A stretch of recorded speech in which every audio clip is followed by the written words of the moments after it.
Bonjour à tous les bouquinistes qui me suivent éventuellement et qui aiment la lecture. On va résumer aujourd'hui les livres que j'ai lus en 2024. Il est grand temps parce qu'on est déjà quand même en février. Comme j'ai un book tracker où je mets du coup tous les titres de livres que j'ai lus au fur et à mesure, eh bien ça me permet quand même de savoir exactement combien j'ai lu de livres dans une année et lesquels j'ai lus. Malheureusement, ça ne me permet pas de pouvoir résumer parfaitement chaque livre parce qu'évidemment, quand ça fait un moment qu'on n'a pas lu un livre qui ne nous a pas forcément marqué, c'est compliqué de se rappeler de tout. Donc je vais faire au mieux aujourd'hui pour vous résumer rapidement chaque bouquin, vous dire un petit peu mon avis et juste c'est une vidéo satisfaisante en disant tout simplement j'ai lu ça cette année et point. En fait, c'est plus pour moi que pour vous, j'ai l'impression. Mais si vous aimez bien lire, je pense que c'est une vidéo qui peut vous plaire. Donc c'est parti, cette année j'ai lu quelques livres, je dirais pas que j'en ai lu énormément, mais j'ai surtout lu des gros livres et du coup j'ai pas énormément avancé, vous allez voir. Je vais pas forcément les montrer dans l'ordre chronologique que je les ai lus. On commence par celui qui me tombe sous la main en premier, il s'agit de Maudit Valentin, le tome 2 de Maudit Cupidon. Il me manque le troisième, il faut absolument que je le trouve. Je sais que ce type d'histoire, ça a un nom bien particulier. En gros, c'est une histoire d'amour, mais avec des personnages imaginaires. Ce ne sont pas des humains et donc ça a un nom, mais je ne saurais pas vous dire ce que c'est. Je sais qu'il y a un truc spécial. C'est une histoire d'amour entre une humaine et un cupidon. Donc dans l'histoire, ce sont des créatures qui sont vraiment là pour, on va dire, régler les histoires romantiques des personnes. C'est un peu plus que ça, il y a quand même assez d'action. Enfin voilà, c'est vraiment pas mal dans son genre. Et par contre, c'est très léger. Enfin voilà, on sent que c'est des histoires qui sont vraiment accessibles pour les jeunes et qui est très facile de compréhension. Même quand on est adulte, ça reste quand même assez passionnant. Enfin moi, j'ai beaucoup aimé. Je l'avais demandé du coup à Noël 2023, je m'en souviens. Donc je l'avais eu justement ce tome 2 et j'ai très hâte de lire la suite. Ensuite, j'ai lu en début d'année Le chant de l'océan de Marie-Bernadette Dupuis, qui est un livre qui parle d'une jeune fille qui a été forcée de vivre avec sa famille qu'elle ne connaissait pas. Son père meurt, sa mère finit par mourir aussi. C'est pas trop vous spoiler de dire ça parce on s'en doute en fait dès le début.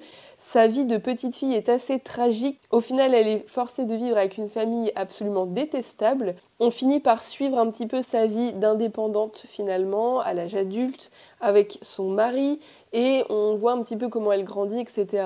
Sa vie n'est pas toute rose. Après, il se passe pas des trucs non plus fou furieux.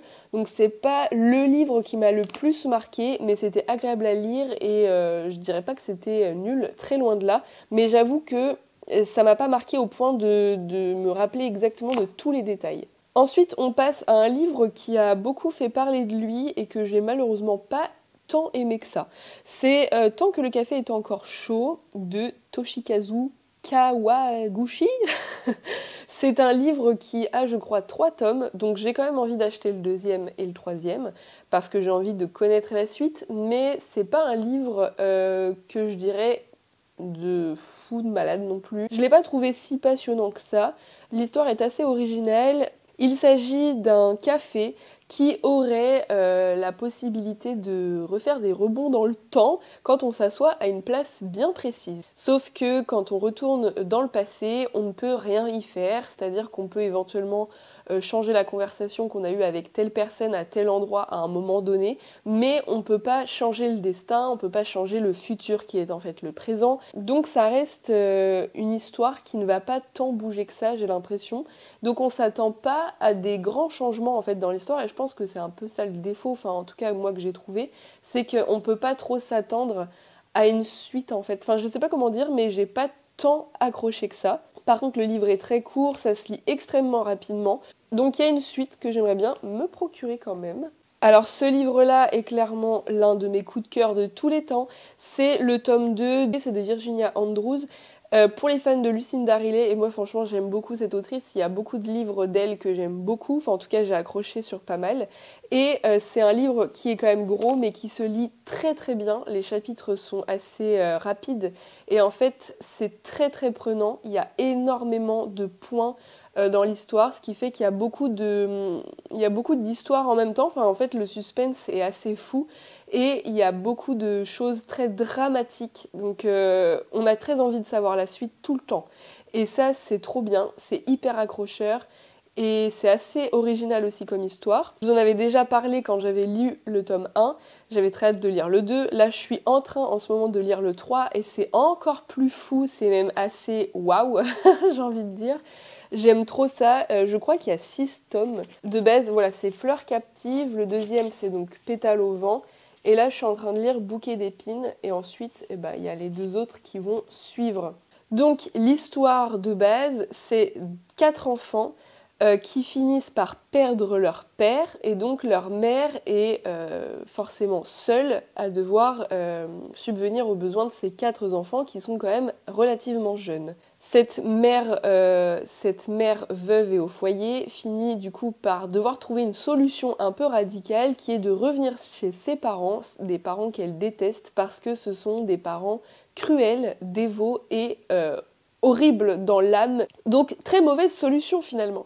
Ces 4 enfants finissent par subir les pires atrocités qu'on puisse imaginer dans une famille. Il y a la suite là-dedans. Et puis il y a la suite encore là-dedans. C'est une histoire qui est vraiment de l'ordre psychologique. On rentre vraiment dans les détails de chaque enfant et on s'aperçoit vraiment des travers de l'humain, tout simplement. C'est horrible et en même temps c'est captivant. Vraiment, je peux que vous le conseiller. Dans un registre beaucoup plus soft, j'ai lu Il est grand temps de rallumer les étoiles de Virginie Grimaldi. C'est un livre qui, je crois, a beaucoup plu à la plupart des gens parce que il me semble que ça avait gagné un prix, je l'avais acheté sur un vide-grenier, mais il me semble que c'était assez cool comme histoire. Effectivement, j'ai beaucoup aimé. C'est l'histoire d'une maman qui essaye à tout prix de se rapprocher de ses enfants. Je crois qu'elle en a 2. Et sa vie, c'est vraiment pas ouf. Elle travaille, il se passe rien. Elle est assez, j'ai l'impression, je crois que dans le livre, elle est un peu dépressive. Enfin, on sent que c'est pas une vie de malade qu'elle a. Et elle doit subvenir aux besoins de ses enfants. Elle est divorcée. Et finalement, un jour, sur un coup de tête, parce qu'elle se fait licencier de son travail, elle finit par partir en voyage un peu plus longtemps que prévu, alors que vraiment, elle n'a pas les moyens. Elle est endettée, enfin bref, c'est pas possible, mais elle part quand même. Ses enfants, évidemment, qui sont jeunes, se disent oula, c'est quoi ce voyage pas ouf. Au final, ça devient vraiment un voyage où on se rapproche. Il se passe pas beaucoup plus de choses, mais ça a un aspect un peu réflexion. On se dit, bah ouais, en fait, profitons de l'instant présent et surtout avec ses proches, parce qu'au final, c'est ce qui se passe. Le voyage n'est pas extraordinaire, mais elle apprend à connaître ses enfants davantage. J'ai lu Une prière pour les cimes timides, qui est un livre très fin, qui se lit très rapidement. Je ne me souviens pas exactement de ce qui se passe, mais c'est l'histoire d'un robot qui est ami avec un humain. J'ai l'impression que ça se passe dans un monde qui n'est pas le nôtre. En tout cas, c'est très fictif. Mais il n'y a pas de date. En fait, j'ai pas l'impression que ce soit daté. Enfin, on n'a pas trop l'impression que ce soit dans notre monde actuel. Et en même temps, il y a des choses qui nous rapprochent de l'ancienneté. Par exemple, il y a des charrues, des chevaux, des trucs comme ça. Et en même temps, je crois qu'il y a de la nouvelle technologie. Enfin, on sent que c'est pas chez nous. C'est assez cool. Ça parle de l'amitié en règle générale et de comment est l'humanité en règle générale, enfin comment sont les hommes entre eux. En fait, c'est décrit par rapport à la vision du robot qui découvre les humains. Alors comme ça a l'air extraordinaire mon résumé, on se dit waouh, le bouquin va être trop bien, mais moi personnellement, j'ai pas trouvé que c'était non plus fou. Je pense que l'idée de base est très très bonne et que ça aurait pu être encore plus développé, ça aurait été génial. Mais c'est vrai que c'est très très court, donc on peut pas non plus se dire waouh, c'était fou, c'était hyper profond. Non, j'ai pas trouvé ça hyper profond. Par contre, couverture extrêmement belle. J'ai lu le gros bouquin La jeune fille sur la falaise de Lucinda Riley, donc l'autrice que j'aime beaucoup. Je crois qu'il existe en 2 tomes, mais ou alors sinon vous avez l'intégrale. Donc moi j'ai choisi l'intégrale qui se lit très très bien malgré l'épaisseur. J'ai trouvé ça très captivant encore une fois. C'est l'histoire d'une jeune fille qui a un gros souci psychologique dû au décès de sa mère. Elle vit malheureusement seule dans une immense demeure avec son père qui n'est jamais là. Et elle finit par être chouchoutée par une femme, du coup, que l'on suit depuis le début, qui elle-même a quitté son mari pour des raisons qu'elle explique, mais enfin voilà, ça n'a pas trop d'importance. Au final, elles se retrouvent un peu comme mère et fille, toutes les deux, juste un peu par hasard parce que ça devient sa voisine. Enfin voilà, c'est un peu un hasard, une coïncidence. Et donc on suit cette histoire qui est assez touchante. Voilà, il n'y a pas énormément de suspense ou quoi, juste c'est une histoire de famille, tout simplement.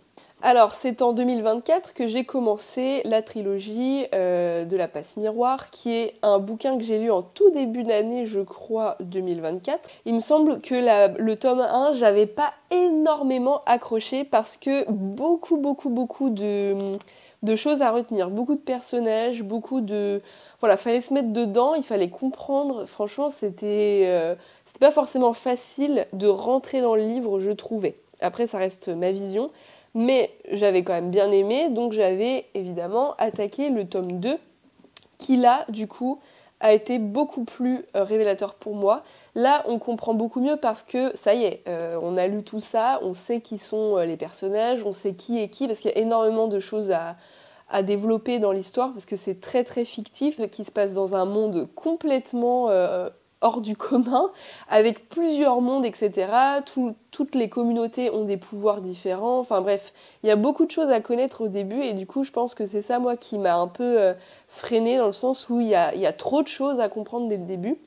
Et donc une fois qu'on a bien compris, on est vraiment dans l'histoire et là, je trouve que le tome 2, il se passe vraiment beaucoup plus de trucs. Il y a en plus de ça une sorte de romance qui démarre, mais c'est très léger, donc du coup on s'imagine nous-mêmes des choses, donc c'est vraiment captivant pour le coup. Et à côté de ça, il y a de l'action, il y a des choses qui se passent, il y a du suspense. Globalement, c'est une jeune fille qui a un certain pouvoir, qui va être forcée de se marier avec un autre homme, évidemment qu'elle ne connaît pas, d'un autre monde qui a un autre pouvoir. Les deux se marient par intérêt, mais la jeune fille de base, elle voulait rester dans sa grotte, quoi. Enfin, elle voulait pas forcément se marier avec cet homme-là, ce qui est compréhensible. Ils sont forcés de se connaître, finalement, il y a une attache entre eux qui se crée, mais surtout, il y a beaucoup de choses qui ne vont pas dans les deux mondes, et surtout dans le monde où elle va. Et du coup, c'est quand même assez dur pour elle de se faire une place. Il lui arrive moult choses, c'est une dame qui n'a pas de chance en plus de base, donc voilà, c'est assez drôle par moments. Et donc dans le tome 3, là c'est vraiment fou, là j'étais vraiment en mode waouh, vraiment j'enchaînais les chapitres, c'était trop bien. Il se passe plein de trucs, là il faut qu'il découvre d'autres trucs, là il y a eu vraiment une attache encore plus profonde, mais en même temps il y a des trucs qui se passent, bref je peux pas tout vous raconter parce que là ça serait vraiment se spoiler, et surtout il se passe énormément de choses, ce qui fait que c'est un livre qui est quand même vraiment cool à lire. Et c'est pas juste un fil conducteur, non, il y a plein de trucs. Et du coup, ça fait que c'est très complet. Et que je pense que c'est pour ça que le 1, j'avais pas tant aimé que ça. Parce qu'il y avait beaucoup de fils conducteurs. Et du coup, tu sais plus trop où donner de la tête. Mais c'est ça qui fait que c'est trop bien à la fin. Ensuite, j'ai lu Les Vaisseaux Frères de Tamima Anam. J'avais trouvé ce livre sur un vide-grenier, j'avais trouvé la couverture plutôt belle et le résumé sympathique. J'ai pas du tout aimé le livre, c'était très long. Pourtant, bon, il paraît gros, mais les écritures sont quand même pas non plus toutes petites. Ça aurait pu se lire super vite, mais je vous jure que le soir, j'essayais de lire, je vous jure, 2 pages, 3 pages, et j'en pouvais plus tellement, je trouvais ça pas intéressant. Je n'ai pas du tout accroché, je serais incapable de vous dire où est-ce que le livre a voulu aller tellement je n'ai pas compris.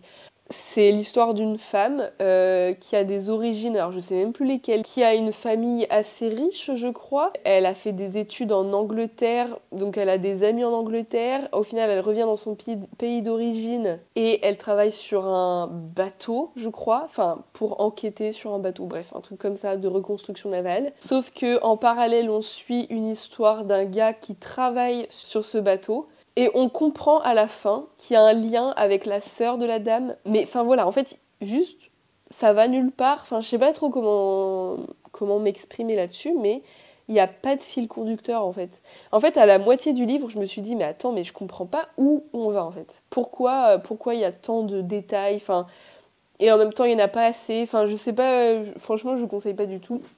Je suis même pas capable de vous dire comment ça s'est terminé parce qu'il n'y a pas eu de fin, parce qu'en fait, il y a il n'y a pas lieu d'avoir de fin. Enfin, je sais pas comment expliquer. Avant-dernier livre, c'est celui-ci, que j'ai fini en réalité en 2025, donc là, la première semaine de janvier, mais bon, voilà, on va dire quand même que je l'ai lu principalement en décembre 2024. C'est Une maison parmi les arbres, c'est une très jolie couverture qui donne très envie, mais malheureusement, j'ai pas trop accroché non plus. Je vous rassure, le dernier livre sera très bien. Celui-ci, ouais, non, j'ai pas accroché. Alors, il était moins pire que lui, hein, qui était imbuvable, mais lui, c'était pas mon délire, en fait. C'est l'histoire d'une femme qui a vécu toute sa vie en tant qu'assistante d'un auteur célèbre. En fait, je m'attendais à ce qu'on ait vraiment les détails de qu'est-ce qui fait que sa vie était pas si folle que ça. En fait, on comprend qu'elle a un peu loupé toute une partie de sa vie parce qu'elle s'est dévouée entièrement à cet homme qui était ni plus ni moins son patron en fait. Il n'y avait pas d'histoire d'amour entre eux, pas du tout, mais on comprend qu'elle a un peu raté sa vie. Enfin, finalement, l'homme finit par mourir, mais en fait c'est décrit dès le début. Suite à son décès, elle relate un petit peu ce qu'elle a vécu, mais sans plus. Enfin, il s'est pas passé des trucs dramatiques, il s'est pas passé des moments clés. Enfin, c'est juste une histoire lambda et du coup, il n'y a pas trop de fil conducteur, il n'y a pas trop d'accroche, ce qui fait que j'ai pas énormément aimé. Et pareil, j'avais énormément de mal à le lire. En plus, c'était dans une période où j'étais extrêmement fatiguée. Donc le soir, je commençais à lire et en fait, je m'endormais dessus. Donc j'ai vraiment mis énormément de temps à lire tout ça. En plus, c'était pas passionnant, donc bof. Livre bien plus gros, que j'ai lu en 3 fois moins de temps parce que c'était trop bien.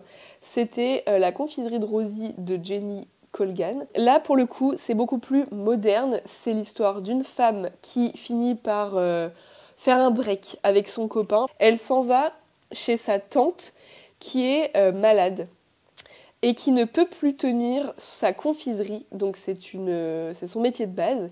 Au départ, elle ne veut pas y aller. Elle se dit putain, qu'est-ce que je vais faire là-bas ? Enfin voilà, ma vie en tant qu'infirmière est très bien. Enfin, en fait, elle se voile un peu la face en se disant que sa vie dans la grande ville, c'est cool.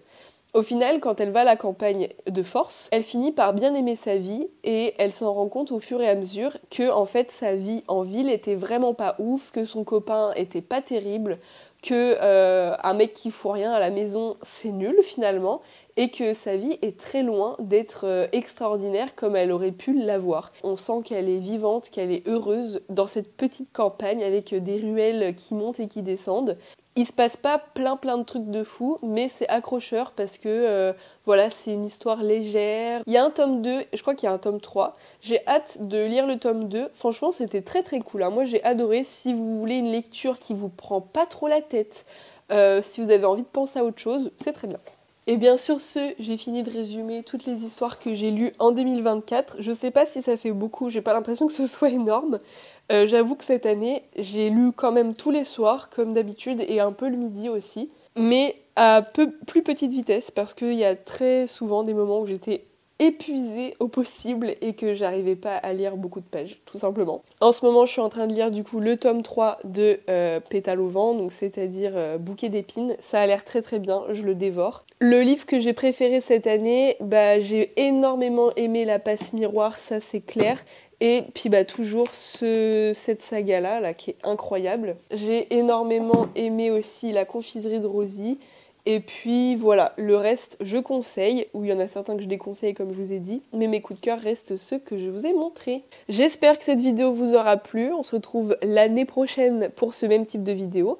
Si vous avez envie de voir ce que j'ai lu en 2023, je vous repasse ma vidéo, enfin je vous mets en petite fiche la vidéo résumé de mon année 2023 où j'insère dès le début de la vidéo tous les livres que j'ai lus. Et après vous n'êtes pas obligé d'écouter la suite si ça vous intéresse pas. J'espère que la vidéo vous aura plu. On se retrouve la semaine prochaine normalement pour une nouvelle vidéo et à bientôt. Ciao ciao.